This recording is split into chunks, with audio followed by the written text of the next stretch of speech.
Tuan, balik. Okey, Sarah, Sri.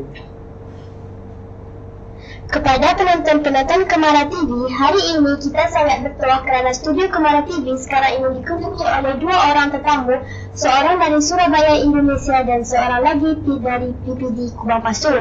Sebentar lagi kita akan berkenalan dengan kedua-dua mereka. Terima kasih dan tentunya banyak yang boleh kita kongsikan nanti.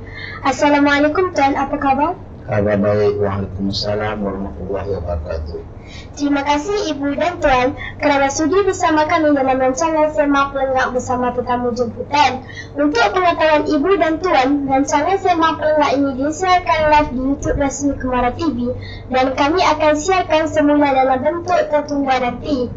Mula-mula, jom kita kenal pada tetamu kita yang pertama, yang di hujung sana. Tetamu jauh dari Surabaya. Bolehkah Ibu berkongsi dengan penonton Kemara TV sedikit biodata Ibu, tugas rasmi dan berapa lama telah Ibu bertugas di jabatan tersebut? Okey, baik. Assalamualaikum warahmatullahi wabarakatuh. Perkenalkan, nama saya Megawati. Saya ketua rombongan dari delegasi dari Surabaya, Indonesia, yaitu MKKS Musyawarah Kerja Kepala Sekolah SMP Swasta Surabaya Barat.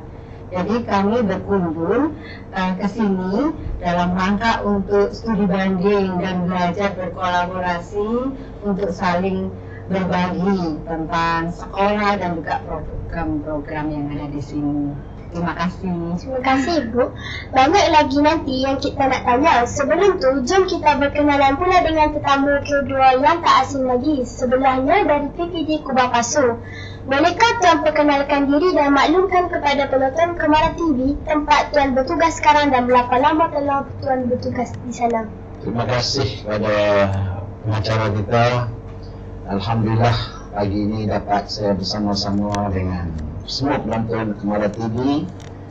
Saya Muqtadir Mansur, Pegawai Pendidikan Daerah Kubang Pasu, dan lawatan hari ini bersama-sama dengan rombongan daripada Surabaya, dan kita sangat bersyukur kerana rombongan daripada MKKS Surabaya ini telah sampai ke sekolah kita, dan ini satu penghormatan lah khususnya kepada Sekolah Kebangsaan Datuk Ong Kemara, yang mana perkongsian dan juga jalinan kolaboratif yang boleh dilaksanakan akan dibawa bersama-sama ke Surabaya nanti. Dan untuk maklumat semua, saya mula bertugas sebagai pendidikan daerah Kubang Pasu pada bulan Februari yang lalu. Sebelum itu pun saya pernah bertugas di tempat yang sama sebagai jawatan yang lain, dan bila naik pangkat sebagai Pegawai Pendidikan Daerah setelah dihantar bertugas di daerah Kuala Mudayan, dan sekarang saya kembali semula ke Kubang Pasu. Terima kasih Tuan. Sekarang kita kembali kepada ahli panel yang pertama dulu. Boleh Ibu ceritakan sedikit kepada penonton Kemara TV ini tentang hasrat rombongan kumpulan Ibu ke sekolah kami? Baik. Ya, seperti yang saya sampaikan tadi, bahwa kami dari Musyawarah Kerja Kepala Sekolah di Surabaya ingin melakukan studi banding, melihat sekolah yang ada di sini ya, untuk saling berbagi seperti itu. Jadi saling berkolaborasi dan bekerja sama dan berbagi ilmu seperti itu. Terima kasih Ibu. Lanjutan daripada itu, karena Ibu datang jauh dari Sekebarang, boleh kami tahu apakah pandangan pertama Ibu sebelum Ibu sampai ke sekolah kami, dan sudah berapa kali Ibu sampai ke Malaysia, khususnya Bandar Saulun? Oke, baik. Kesan pertama kali saya masuk ke sini luar biasa, dari sekolah kebangsaan ya. Tadi banyak disampaikan, dan profil sekolahnya, banyak prestasi yang sudah diraih, kemudian program-program sekolah dan kegiatannya sangat menarik, dan betul tadi sempat disebutkan juga ada semacam program life skill ya, untuk bekal kelangsungan hidup seperti itu, yang saat ini memang benar-benar dibutuhkan oleh siswa kita ya, untuk bekal nanti bisa survive di kehidupan yang akan datang dan masa depan mereka. Saya sangat terkesan dan bangga bisa diterima dan disambut di sini dengan baik. Terima kasih Ibu. Memandangkan sistem pendidikan kita sedikit berbeza, boleh Ibu ceritakan serba sedikit perihal sekolah dasar di Indonesia yang berbeza dengan sekolah kebangsaan di Malaysia? Berapa tahun pelajar perlu berada di sekolah dasar sebelum melanjutkan pendidikan di SMA yang kami panggil di sini sekolah menengah rendah? Baik, sedikit bercerita untuk sekolah di Indonesia. Jadi di Indonesia itu untuk jenjang sekolah dasar atau sekolah kebangsaan ya, primary school itu selama 6 tahun.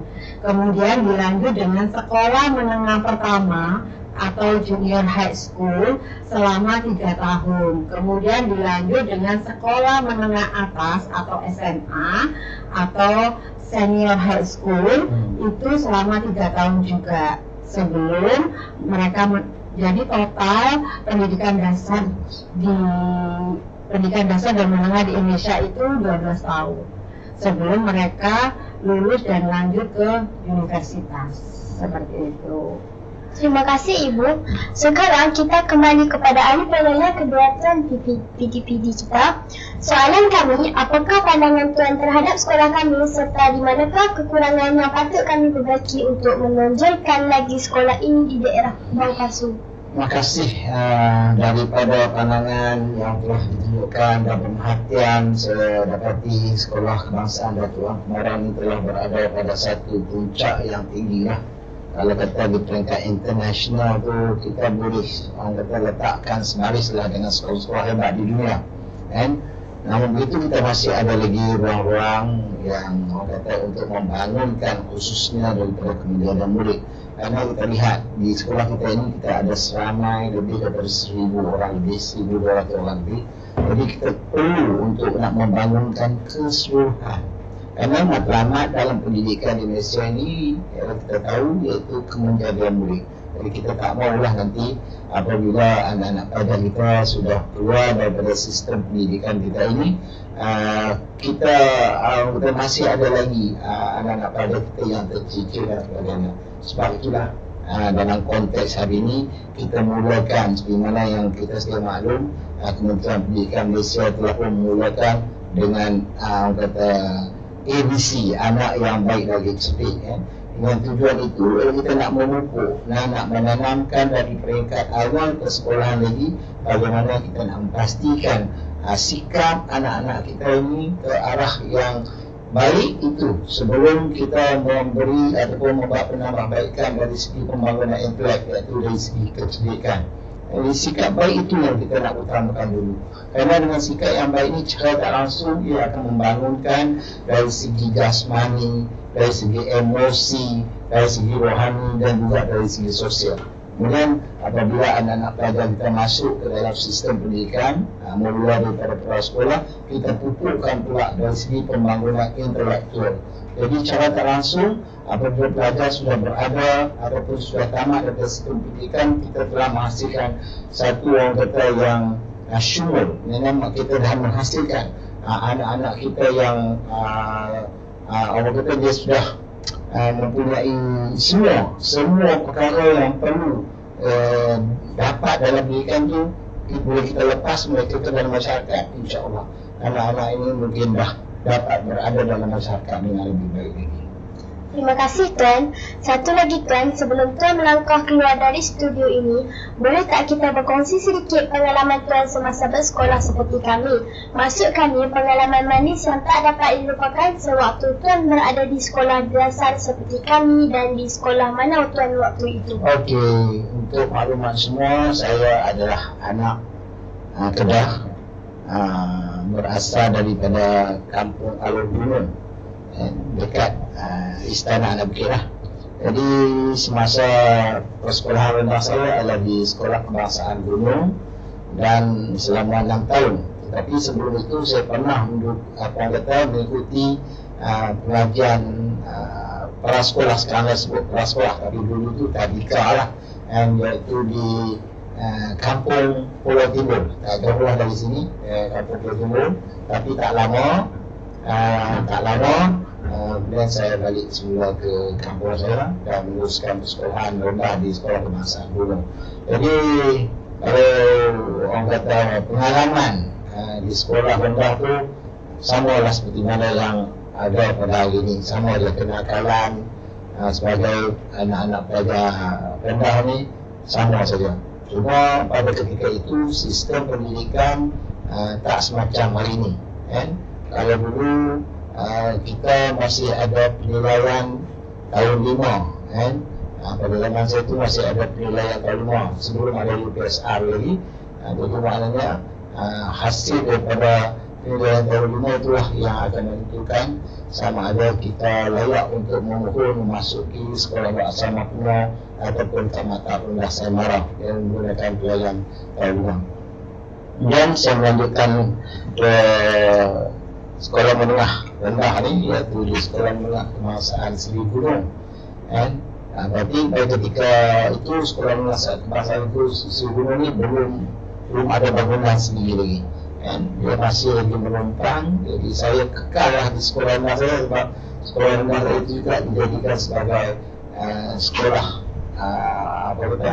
untuk sekolah menengah tersebut digunakan di situ. Jadi saya berada di sekolah gunung tu selama 9 tahun lah, selama 9 tahun. Itu juga dari segi pelibatan saya di peringkat sekolah rendah dulu, kalau kata hari ini kita ada banyak badan uniform dan sebagainya. Tapi dalam masa ketika itu kami hanya ada pasukan, kalau ini sebut pengakrab, tapi pada ketika itu disebut sebagai pasukan anak serigala, dan dia ada pandu putri, kan? Pada ketika itu disebut sebagai brownies, kan? Itulah dua pasukan uniform yang ada pada ketika itu. Itulah yang kita masuk, kita terlibat secara langsung.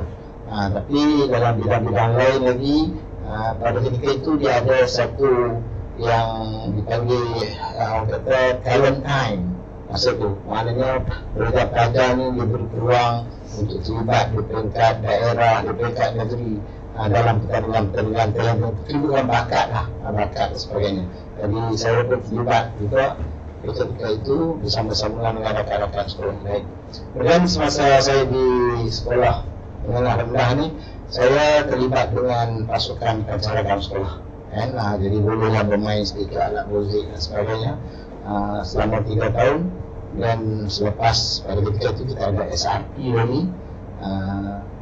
Atas kelulusan SRP saya itu, saya berjaya masuk ke tingkatan 4 dalam aliran sains, kan? Aliran sains, berpindah pula sekolah ke sekolah menengah Tuanku Abdul Malik. Jadi saya tamat SPM saya di sekolah menengah Tuanku Abdul Malik, dan terusnya dapat peluang lagi belajar di Kolej Melayu Kuala Kasar untuk tingkatan 6. Tapi saya tak lama di Kolej Melayu Kuala Kasar.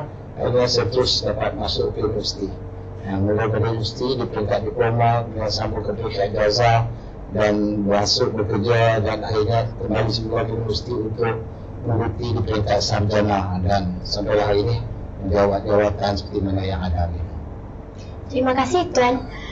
Kita mulakan dengan pengalaman ahli penanya pertama terlebih dahulu. Silakan. Baik, terima kasih.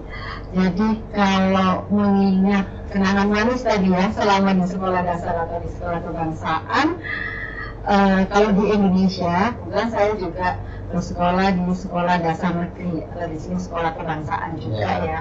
Waktu itu sekolah swasta belum marak, belum banyak, jadi kita sekolah di negeri sama kelas usia 6 tahun sampai 12 tahun. Yang kalau ingin mengingat, berarti sudah lama banget, 35 tahun yang lalu. Yang saya paling ingat ya, karena dulu teknologi belum secanggih sekarang, jadi interaksi antara guru dan siswa itu dekat. Kami berkomunikasi, kalau ada perlu ya tatap muka, kalau sekarang ada gadget, ada pesan, semua bisa diinformasi dengan ujung jari. Dulu kita cari ilmunya harus baca buku, seperti itu kan. Kalau sekarang searching by internet, ada ChatGPT dan segala macam. Jadi belajar mandiri sekarang mungkin lebih terfasilitasi. Tapi kalau zaman saya dulu, ilmu itu dari buku, dari guru juga. Jadi betapa guru adalah benar-benar sosok sumber ilmu atau teladan buat kami waktu itu. Jadi kalau yang diingat, apa ya, kalau masih ingat dulu mungkin nggak seperti sekarang. Dulu dapat misalnya menang juara 1, dapat sertifikat, itu bangganya luar biasa, sampai dibola dilari pulang dan ditunjukkan ke orang tua gitu, seperti itu ya. Zaman dulu sangat belum sebagus sekarang pendidikannya, tapi seiring dengan kemajuan zaman, kegiatan proses belajar mengajar juga berubah, generasi siswanya juga masih berubah. Kebetulan kami dari siswa kemudian jadi guru sampai menjadi kepala sekolah atau di sini namanya guru besar. Seperti itu kami berproses, makanya pernah jadi siswa, jadi harapannya bisa menjadi guru yang lebih baik. Karena